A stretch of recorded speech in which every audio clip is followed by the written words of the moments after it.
Buenos días nuevamente, hermanos y amigos. Hemos querido abordar expositivamente el libro de Juan, y la última vez que hablamos del tema habíamos puesto nuestra atención en los primeros 5 versículos. Hoy vamos a meditar del versículo 6 al versículo 13. Juan 1, del versículo 6 al versículo 13. Si pudiéramos darle un nombre a nuestra exposición de hoy, es: la luz verdadera vino a este mundo. La luz verdadera vino a este mundo.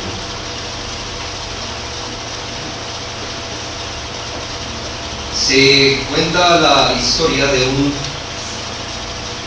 tren que iba en un recorrido demasiado largo de una población a otra. Justo en la mitad del camino presentó una falla, quedó parado en el río, en la mitad de la nada. Así que los pasajeros empiezan a reclamarle a todos los operarios del tren. Y de repente uno de estos hombres que estaba dentro del tren le dice a un operario, aquellos que recogen los tiquetes allí: señor, ¿usted cree que pudiéramos hacer algo por el tren? Este hombre le respondió muy toscamente: señor, quédese sentado allí donde está, quieto ahí. Estamos tratando de colaborar con esto. Pero a los 15 minutos vuelve. Le dice: señor, tal vez yo pudiera mirar qué pasó. Señor, ya le dije que estamos haciendo todo lo necesario, usted quédese ahí con los demás pasajeros. Así que él vuelve e insiste en los 15 minutos: señor, tal vez yo pudiera ayudar. Finalmente le dan la oportunidad. El hombre arregla en 10 minutos el tren y sigue su curso. Oh, señor, pero qué pena con usted quién es. Yo soy el dueño de la empresa de los trenes, yo sé cómo funciona esta cosa. Yo sé que, no sé si es verdad o no esta historia, pero si usted sintió pena ajena por los operarios de ese tren, creo que podrá un poco entender lo que Juan en su evangelio va a tratar de decirnos hoy. La luz verdadera vino a este mundo. Y en primera medida vamos a mirar en breve la luz y Juan Bautista. Vamos a tener un sermón donde hablemos más extensamente del ministerio de Juan el Bautista, ya que Juan a cada momento lo mete en el relato. Es muy importante el ministerio de Juan el Bautista, pero aquí vamos a atenernos a los pocos detalles que nos ofrecen los versículos 6 y 7. ¿Quién es Juan el Bautista y por qué debemos nombrarlo aquí? Bien, Juan el Bautista es un personaje que cumple un papel fundamental en los planes de Dios. Les recuerdo que Dios ha venido haciendo promesas en todo el Antiguo Testamento. Han pasado muchos siglos desde que el Señor empezó a anunciar la venida del Mesías. Muchos siglos. Pero Juan, según dice allí, un hombre enviado de Dios. Juan entonces es una persona que Dios mismo envía. No es una persona que a motu propio va a hacer lo que va a hacer, sino es uno de esa línea de profetas que Dios envía para anunciar al Mesías. Sin embargo, tiene la particularidad, según lo que nos dice, el versículo 7, este vino por testimonio para que diese testimonio de la luz. Aparte de ser contado como el último de los profetas del Antiguo Testamento, llamémoslo así, Juan es el último de ellos, también es el único profeta que tiene la oportunidad de profetizar algo que después él mismo va a señalar con su dedo. Mientras que los demás profetas hablaban de un Mesías que habría de venir, pues Juan el Bautista hizo lo mismo. Anunció el Mesías que habría de venir, pero a los pocos días dijo, él es, mírenlo, es el del que yo profeticé. ¿Cuánto hubieran dado el staff de todos los profetas del Antiguo Testamento por tener el privilegio de señalar con su dedo, este es del que yo he venido hablando? Pero este privilegio lo tuvo Juan el Bautista, porque como leímos, él no solamente fue profeta venido de Dios, sino que vino como testigo.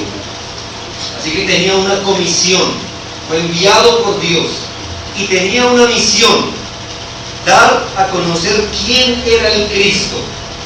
Tenía una misión específica y no solamente era señalar.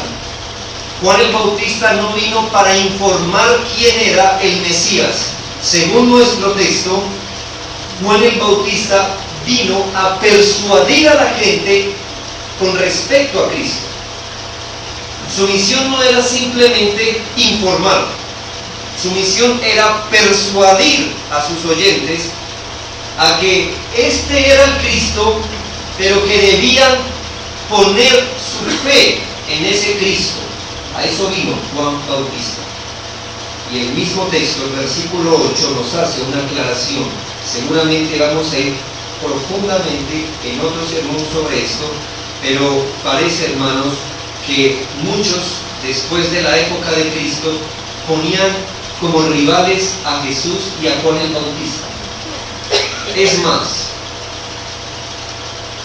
esas sectas que empezaron a poner a rivalizar a Jesús y Juan el Bautista son las que hoy han resucitado muchas películas hoy al presente. Si usted, bueno, ojalá nunca lo hubiese visto, pero si tuvo el desafortunado episodio de ver las películas que hablan mal de Cristo, el Código Da Vinci, ¿en qué se basa esto? Son evangelios gnósticos que dicen que realmente el Mesías era Juan Bautista, no Jesús. Así que el apóstol Juan sale al paso, hermanos, de esta información. ¿Y qué dice el versículo 8 con respecto a Juan? Juan no era la luz, Juan Bautista no era la luz, sino que vino para dar testimonio de la luz. Ya que el ministerio de Juan Bautista iba a ser un ministerio demasiado importante, iba a ser aquel profeta que iba a señalar el cumplimiento de su profecía, él iba a recibir muchas miradas sobre sí mismo. Es más, el Señor Jesucristo dice que no hay otro hombre nacido de mujer como Juan Bautista. No hay otro hombre que nació de mujer igual a él. Así que todas las miradas iban a estar puestas en este hombre.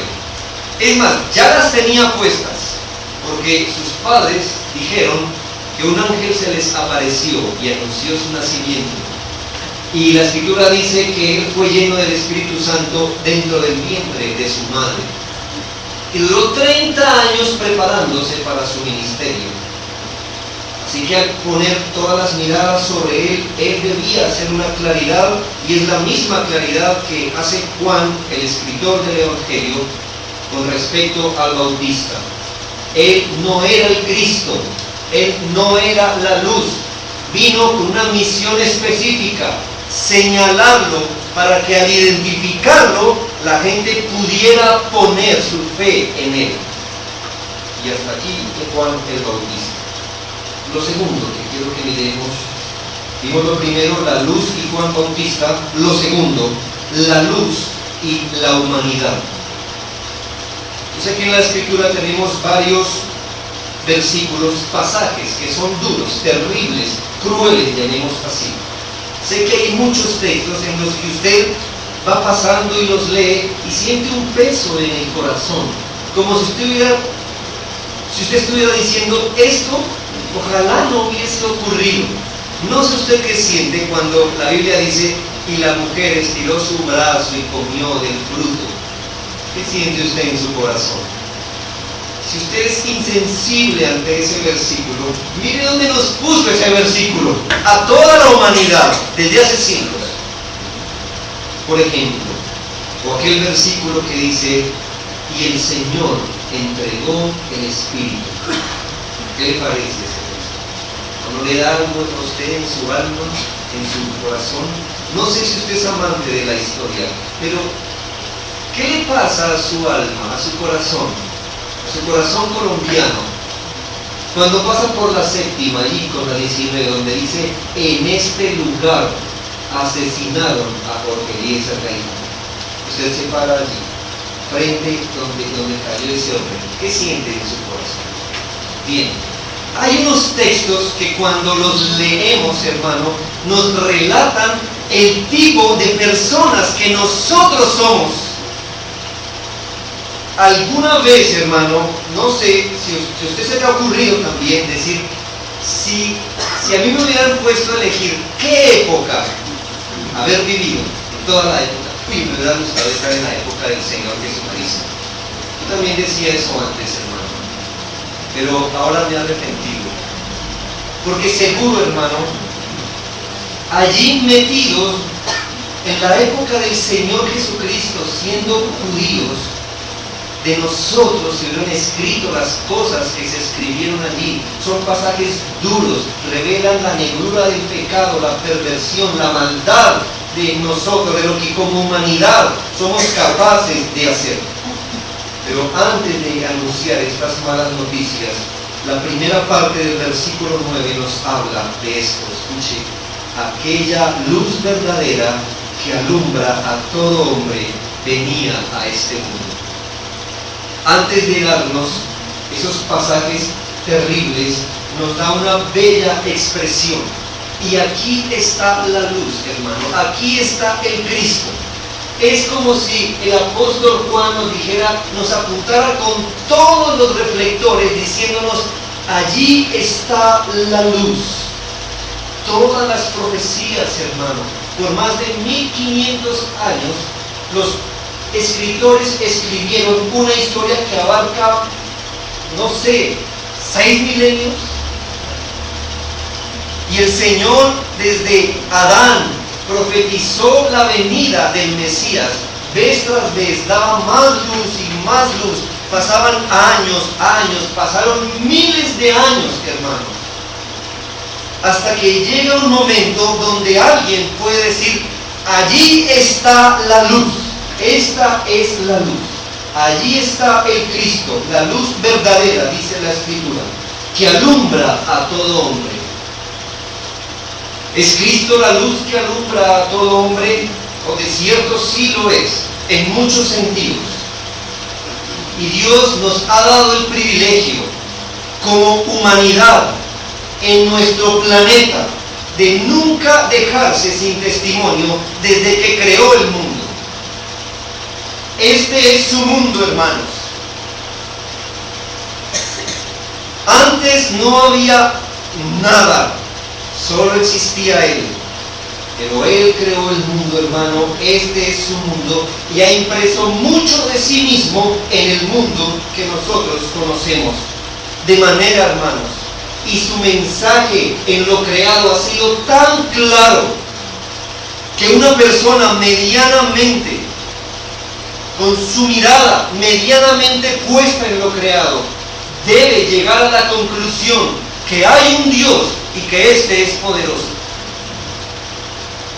Es tan evidente el testimonio que Él ha impreso, que la luz, como le llama Juan al Cristo, ha impreso sobre este mundo, que dice la Biblia que es un testimonio que deja sin excusa a todo hombre que viene a este mundo.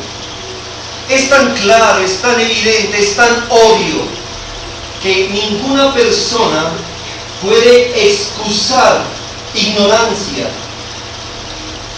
Tenemos la luz de la creación. Es una luz que está reflejando el tipo de persona que es Dios. Él es la luz. ¿Y qué esperaríamos que hiciera un astro luminoso sobre otro? ¿Qué hace nuestra luna con respecto al sol? Si usted sabe, hermano, creo que lo saben, los niños tal vez no. La luna no brilla con luz propia. La luna es una roca grande, no brilla. ¿Pero por qué la vemos brillar? Por la luz del sol sobre ella. Bien, si el Señor es la luz, nuestro mundo lo que hace es reflejar el tipo de persona que Dios es. Así que si solo tuviéramos la luz de la creación, tan compleja que es, eso sería suficiente para dejar sin excusa a ningún hombre que hay una luz, que el Señor existe. Tal vez tú te enorgulleces contra el cielo pensando, ¿habrá un Dios? Y yo te digo esta mañana, no tienes excusa. Todo a tu alrededor testificará contra ti el último día. Cada planta, cada aire, cada molécula de oxígeno, todo a tu alrededor, el sol, la luna, las estrellas, el mar, los ríos, todo testificará contra ti si te negaste a ver en ellas a la luz, a un creador. Las cosas que pensabas eran un producto de la casualidad, se levantarán en juicio contra ti. Ellas mismas dirán, Dios nos puso para testificar de la luz y tú no lo viste, eres necio en tu corazón. Pero además la luz verdadera alumbra a todo hombre por el Evangelio. ¡Qué bendición, hermanos! ¡Qué bendición! Por nuestro pecado, muchos hombres no pueden ver la luz de Cristo en la creación. Así que Dios se movió, hermanos, nos dio el Evangelio. Donde quiera, hermanos, que el Evangelio ha llegado, ha irradiado. Donde quiera, hermanos, allí está el poderoso testimonio de Dios y sus planes salvíficos. Hermanos, puede que haya miles de mundos, pero este planeta tuvo el privilegio de recibir y escuchar el Evangelio del Señor. Ayer especulábamos con unos hermanos si habría una vida en otros planetas. No sé, pero si lo hay, qué pesar de ellos. En esta tierra vino Cristo. Esta tierra y el Señor se dio por seres humanos. Qué privilegio, hermanos, que el planeta donde el Señor ha impreso su testimonio, este planeta irradia la luz de su Creador. Este planeta ha sido objeto, hermanos, del poderoso mensaje del Evangelio. Así que sí, la luz verdadera alumbra a todo hombre, pero ¿qué nos dice el versículo 10? El versículo 9, la última parte, la luz verdadera venía a este mundo. Es una frase maravillosa, pues nos habla del Señor viniendo a su mundo. Les recuerdo lo que leímos en el versículo 3 la vez pasada. Todas las cosas fueron hechas por Él, y sin Él nada de lo que ha sido hecho fue hecho. Nos dice la Biblia que todo fue hecho por Él, por el Verbo. Y en este pasaje, en el versículo 9, nos dice que ese Verbo, esa luz, vino a este mundo. Es nuestro privilegio que el Creador se haya dignado pisar su creación. Imagine, hermano, recibir en su casa a una persona muy importante. ¿No le da el privilegio de tenerlo en su casa? A veces lo decimos como formalmente, ¿no? Es un privilegio tenerlo con nosotros. Bien. Sí, eso es formal, pero habrá una manera de decirlo sinceramente, ¿no? Si alguien muy, muy importante le visita en su hogar. Hay algunos restaurantes lujosos donde hay fotografías de personas muy importantes que fueron a comer a ese restaurante. ¿Por qué tienen la fotografía? ¿Y por qué no le sacan a usted una fotografía? ¿Y por qué no me la sacan a mí? No, con respeto, hermanos, dice. Hermanos, porque nosotros vamos a pagar allí, somos del común de la gente. Pero allá tal vez está el presidente, algún ministro, algún actor, un deportista, y uno dice, oye, aquí estuvo tal persona. Les dio el privilegio de tenerlo allí. Mira, hermano, pues aquí el Creador, dignísimo en gloria y majestad, acostumbrado a las glorias celestes, hermano, ¿por qué vendría a pisar nuestra tierra? Acostumbrado a que millones y millones de ángeles le sirvan y le den gloria por siempre. No hay día, no hay noche, los ángeles no descansan, sus vestiduras son supremamente blancas, su diadema resplandeciente, hermanos. Y la luz verdadera viene a este mundo. Nos da el privilegio, nos dio el privilegio de pisar nuestra tierra, nadar en nuestro mar, respirar nuestro aire. Viene a este mundo, dice la Biblia. Pero aquí está lo terrible. Versículo 10. En el mundo estaba, y el mundo por él fue hecho, pero el mundo no le conoció. ¿Algo más terrible que esto, hermano? Te dije que este versículo era trágico. El Creador se aparece en su mundo, y el mundo le mira y no le reconoce. Es un texto terrible. El Señor se pasea por sus campos, nada por sus mares, habla con quienes creó, y su mundo no le reconoce, le mira, y no es como algunas veces nosotros decimos, usted se le parece a alguien. No, ni siquiera el mundo no le vio ningún parecido, un completo extraño. ¿Habrá más perversidad del mundo? Y aquí el mundo está señalando, hermano, a las personas que habitamos allí. Hermano, piénsenos, ¿puede caber más maldad en el alma que tener entre nosotros al Creador y no ser capaces de reconocerle? No es señal, hermano, que nosotros, el mundo, estamos pereciendo en oscuridad y en tinieblas, que ni siquiera, hermano, podemos ver una luz tan resplandeciente, ni siquiera percibir su calor, oler su aroma.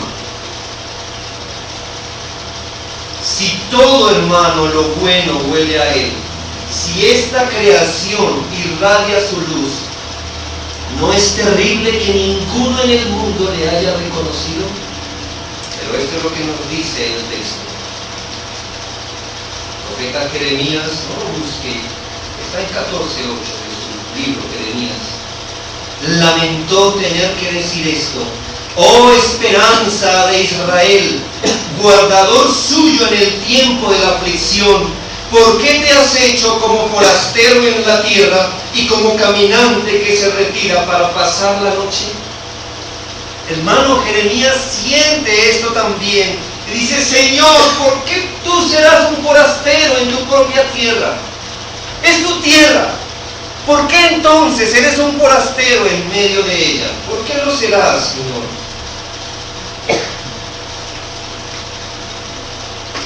Piensa, hermano, que aquí en este salón a todos nosotros se nos debió enseñar que existe un Dios. Ya sea sus padres o sus profesores, alguien debió enseñarle que había un Dios y que tenía un hijo llamado Jesús. ¿Por qué? Porque si no se nos hubiera enseñado, usted y yo estaríamos en el paganismo más profundo que hay. Profundas tinieblas estaríamos. El solo hecho que se nos haya tenido que enseñar de Dios, que se nos haya tenido que enseñar a orar, a leer su palabra, evidencia el grado de oscuridad en el que nosotros estamos, hermanos. Que ninguno viene a este mundo intuyendo a Dios. Nadie viene a este mundo con un conocimiento medianamente aceptable de Dios.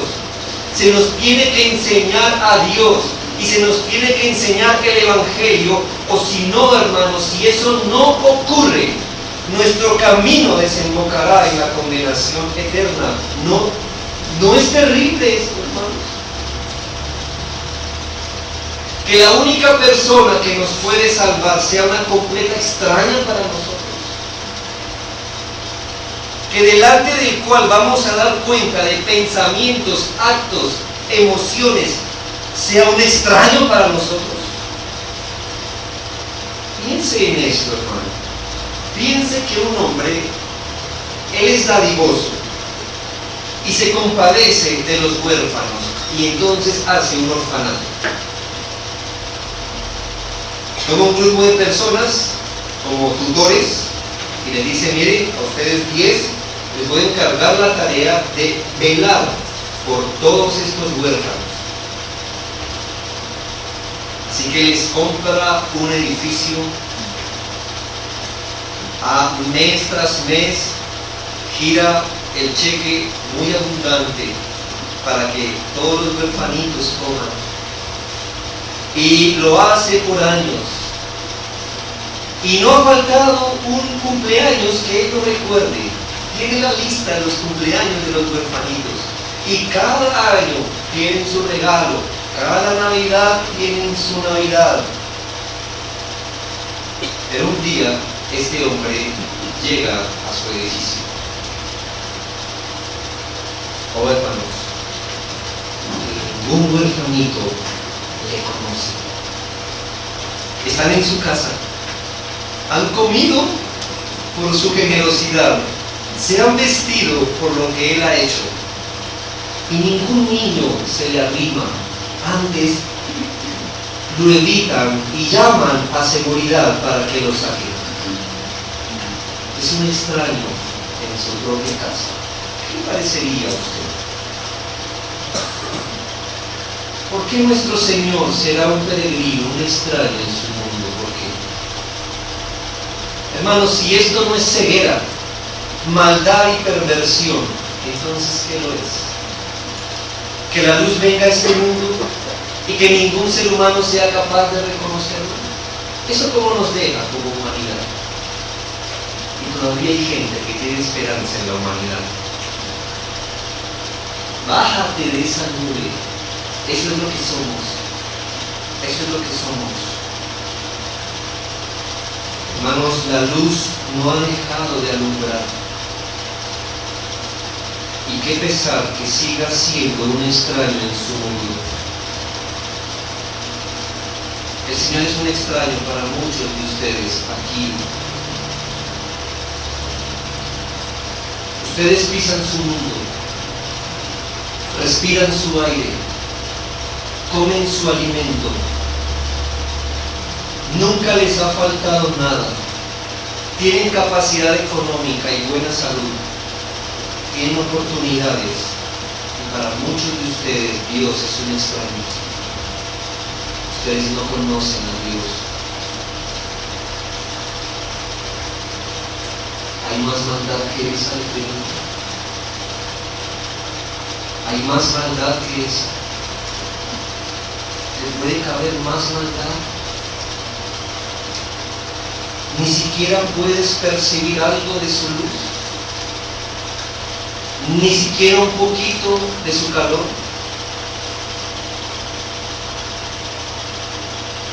Pero esto se pone peor, porque dice el versículo 11: a lo suyo vino, a lo suyo vino. Y esta frase tiene que ver, hermanos, porque de todo el mundo, de la creación de Dios, de su tierra, el Señor eligió un pueblo de entre todas las naciones de la tierra, para que ellos fueran receptores del plan redentor. Dice la Biblia que de ellos, de ese pueblo, son la adopción, la gloria, el pacto, la promulgación de la ley, el culto, las promesas y los patriarcas. Es decir, Dios eligió un pueblo en especial para que ese pueblo pudiera reconocer con precisión quién era su Cristo. Y les dio las escrituras, innumerables actos de revelación, Dios se las dio, para que al llegar su Cristo fuera aceptado por ellos. Y mire el versículo, cómo termina. Y los suyos no le recibieron. Sí, Dios diseña un pueblo específicamente para que ese pueblo le reciba. Y justamente cuando Él llega, este pueblo no lo recibe. A diferencia del mundo general, que se tiene que atener a la revelación de Dios por lo creado, este pueblo tenía las escrituras, tenía la fotografía para poder comparar si el que apareció era el Cristo o no. No sé si a usted le ha pasado recoger a alguien en el aeropuerto, usted no tiene ni idea quién es él, pero le mandan alguna foto. Entonces, ¿usted qué hace con la foto? ¿No anda continuamente mirándola y alzando la mirada? Claro, eso funciona, a menos que usted le haya dado al otro una fotografía cuando tenía 12 años. Pero si no es así, lo general es que la persona va a comparar y va a empezar a mirar, a comparar. Bien, los judíos tenían la fotografía, hermanos, las escrituras, para ver quién era el Cristo. Hermano, y con escrituras en mano, el Señor se les aparece. Lo tuvieron allí, nació en sus tierras, de sus propios paisanos, hablando su propio idioma, teniendo su misma idiosincrasia, adaptado a su nivel, se mostró. Es más, en testimonio de ellos mismos dijeron: nadie ha hablado como Él. Y otro dijo: nadie ha hecho las cosas que Él ha hecho. Y aún con todo esto, hermano, ¿qué hizo el pueblo judío? Lo miró, lo señaló y dijo: crucifíquenlo, crucifíquenlo. ¿Hay otro texto más terrible que este? Hermanos, ¿recuerda el ejemplo del orfanato? Está bien, dice el hombre, estos huérfanos no me reconocen, pero yo contraté a 10 personas y yo sí me la paso hablando con ellos.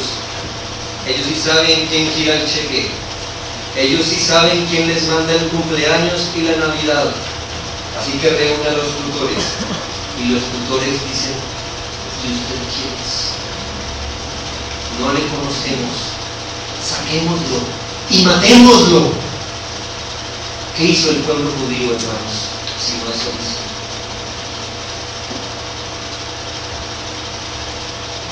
Hermano, ¿cómo nos excusaremos como humanidad con lo que le hemos hecho a Cristo? ¿A dónde huiremos como seres humanos? Nuestra humanidad tiene en su hoja de vida horrendos crímenes. Como humanidad permitimos que hombres como Hitler y Stalin se pararan como presidentes. Como humanidad hemos permitido guerras, hambres, enfermedades. Como humanidad hemos hecho esto. Pero si de algo se nos puede acusar, hermano, es del horrendo crimen de haber tenido en nuestra tierra a quien es la luz y decir: ¿quién es Él? Crucifíquenlo. Crucifíquenlo. Hemos hecho algo injusto. Hemos resistido a Dios. Y dígame un crimen que haya hecho uno. Él siempre ha sido bueno. Tú que desafías a Dios, tomas aire con el aire de Dios, te paras en los pies que Dios te dio, levantas la mano que Dios te dio para decir: Dios no existe. Eso es ridículo. seas necio. Estás parado con la comida que Él te da y con el aire que respiras que Él te da. ¿Cómo excusaremos? ¿Cómo nos excusaremos como humanidad? ¿Cómo puede ser que hace más de 2000 años vino la luz a este mundo y hoy haya personas que todavía preguntan quién es el Salvador y cómo ser salvas? A esta altura de la historia, ¿qué dice eso de nosotros? El tercer punto es la luz y los que creen. Vimos la luz y Juan Bautista. Segundo, vimos la luz y la humanidad. Tercero, la luz y los que creen.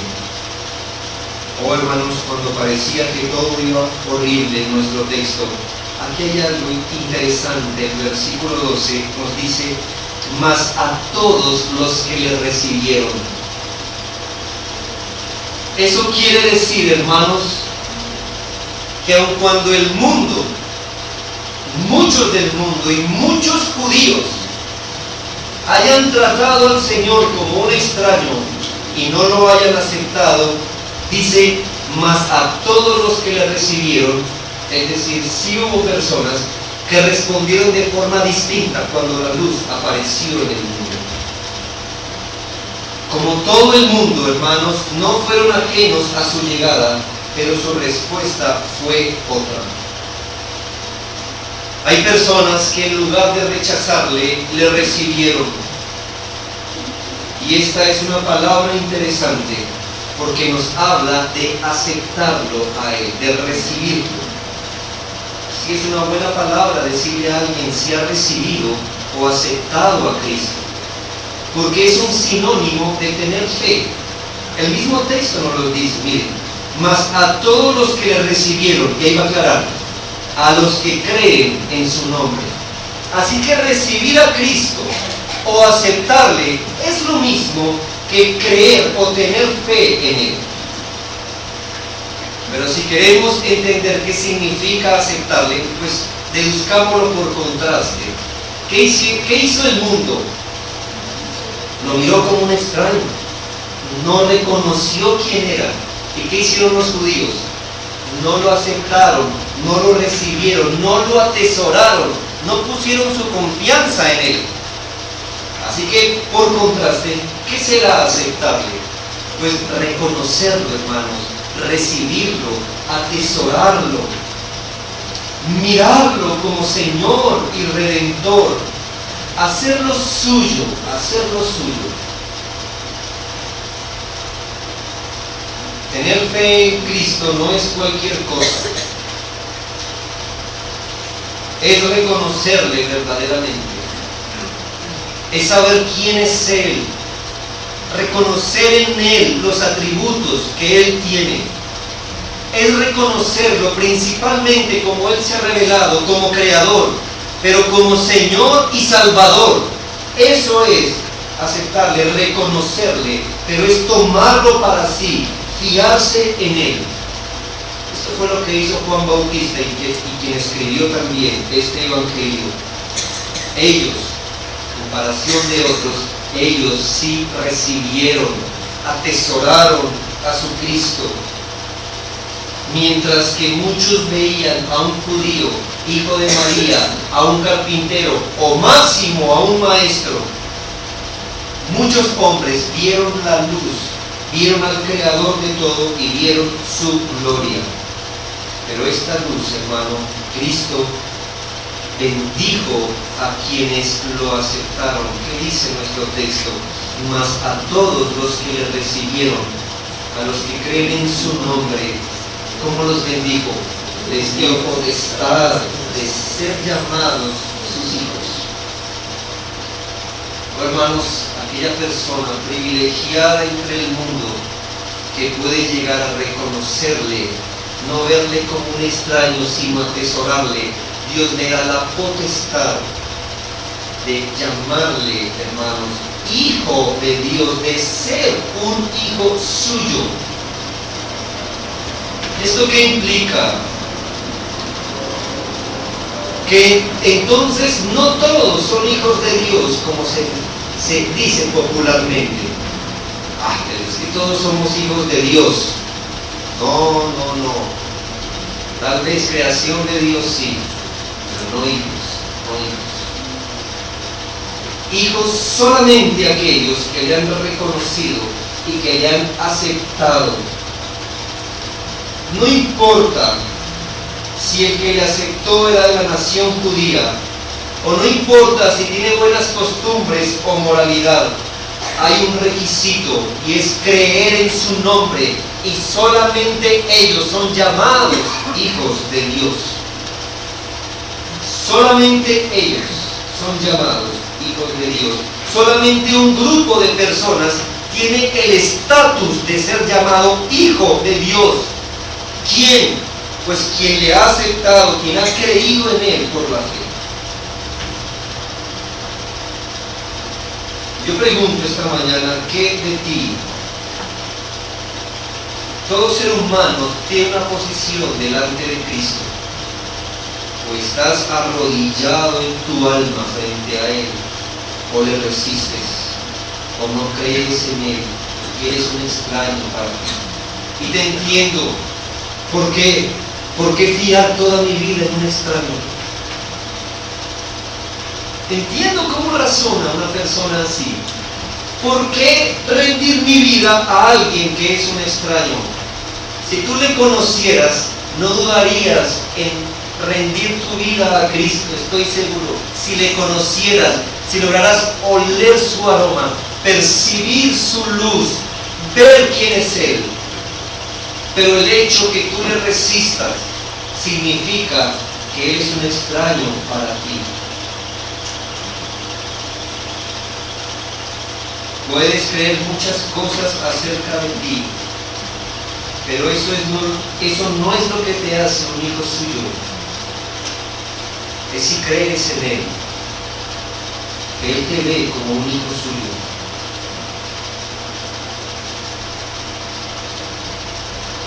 Dice la Escritura, solo para aclarar, hermanos, que estas personas no obraron por iniciativa propia. Sí, ellos lo recibieron y creyeron en Él. Pero ¿qué dice el versículo 13? Los cuales, es decir, los que lo recibieron, los que creen en su nombre, los que hoy son hijos de Dios, los cuales no son engendrados de sangre, ni de voluntad de carne, ni de voluntad del varón, sino de Dios. ¿Quiénes vieron la luz? Hermanos, los que en la voluntad de Dios, Él cambió su condición para que le vieran. Si pensabas que Cristo era el perdedor de estos versículos, esto voltea el argumento totalmente. Pareciera que Él llegó a su mundo y no lo aceptó, entonces se sentó en un rincón a llorar. No, hermanos. Cristo vino a este mundo y despertó a unos para que lo pudieran reconocer como la luz que era. Y a ellos, hermano, a los que despertó, a los que engendró por su propia voluntad, ellos resultaron creyendo en su nombre, y ellos son los que hoy se les puede llamar hijos de Dios. Que nuestro orgullo caiga ante aquel que tiene el dominio sobre todas las cosas y sobre todas las almas de los hombres. Y hoy debes saber que a menos que Él tenga misericordia de ti, tú no podrás ver a Cristo, quien realmente es Él. Tú eres responsable de venir a Cristo, pero no eres capaz de hacerlo, menos que Él te dé la capacidad. Quiero concluir con dos cosas. Muchas personas creen que conocen a Dios, que conocen la luz verdadera que vino a este mundo, el cual es Cristo. Tal vez tú has escuchado tanto hablar de Dios y de Cristo que ya su nombre te suene familiar, pero Él sigue siendo un extraño para ti. Tal vez tengas algún temor en el alma y por eso estás sentado aquí. Le temes al infierno. Por eso estás aquí. Pero eso solamente indica que no le conoces, que Él es un extraño para ti. Tú puedes haber frecuentado esta iglesia o cualquier iglesia por años y aún tener a Dios como un extraño. Tú puedes haber trabajado por su causa. Tú puedes haber ganado a otros para Él y aún tener a Dios como un extraño. Tú puedes tener cierto conocimiento de Él y aún en lo profundo del alma rechazarlo, como lo hizo el mundo, como lo hicieron los judíos. No, amigos, hacer todas estas cosas no es igual que conocerle y aceptarle. Tú con toda tu religiosidad y moralidad puedes dar el primer parpadeo después que mueras en el lugar de la condenación. No eres su hijo. Muéstrame dónde dice la Biblia que tener una buena moralidad, religiosidad, trabajar hasta el cansancio por Él, es lo que lo habilita a uno para estar en el reino de los cielos. No lo encontrarás, no lo encontrarás. El temor al infierno no ha llevado a nadie al cielo, a nadie.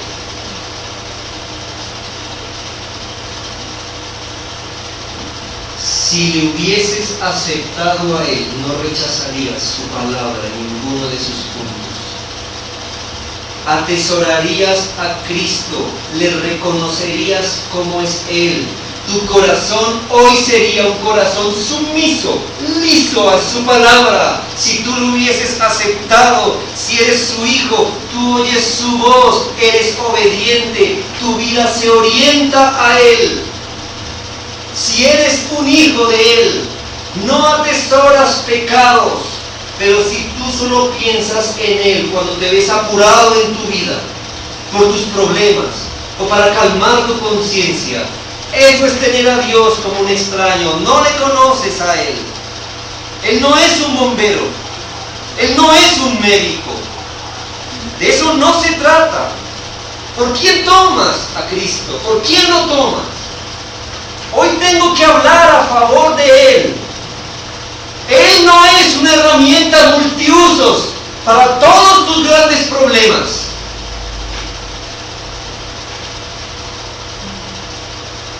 Él es la luz y vino para salvar a la gente de sus pecados. Y si tú vienes a Él buscándolo como salvador de sus pecados. Para eso vino la luz. No vino para hacerte próspero ni exitoso en esta vida. No vino para arreglar tu familia. Vino para librarte de la condenación donde el pecado te tiene. Para eso vino. Y si tú has venido a Cristo por otro motivo, Él es un extraño para ti. Tú no estás en Cristo. Estás en un Cristo que tú inventaste. El Cristo que te conviene a ti. ¿Cómo saber si aceptaste la luz que te libró de tus pecados y ahora eres hijo de Dios por la fe? Si tú en lo profundo del corazón atesoras el pecado, estás resistiendo a Dios y su palabra. Por eso te tengo que decir, no tardes en venir a Cristo como Salvador. Ese es el Evangelio. Que la luz vino a este mundo y hoy sigue extendiendo sus manos. Ven a Cristo arrepentido. Apártate de tus pecados, ven a Cristo, apártate de tu codicia, de tu vicio, de tu inmoralidad, y ven a Cristo, y Él entonces te dará la potestad de que seas llamado un hijo de Dios. Oremos. Santo es tu nombre, Señor, y bendito seas por los siglos. Ya que has venido, Señor, a este mundo y no te dejaste sin testimonio, que toda la creación, Señor, te adore y sobre todo tus hijos. Señor, qué gran muestra de piedad y misericordia, haber pisado nuestro mundo y no haberte dejado sin testimonio. Bendito tu nombre, Santo.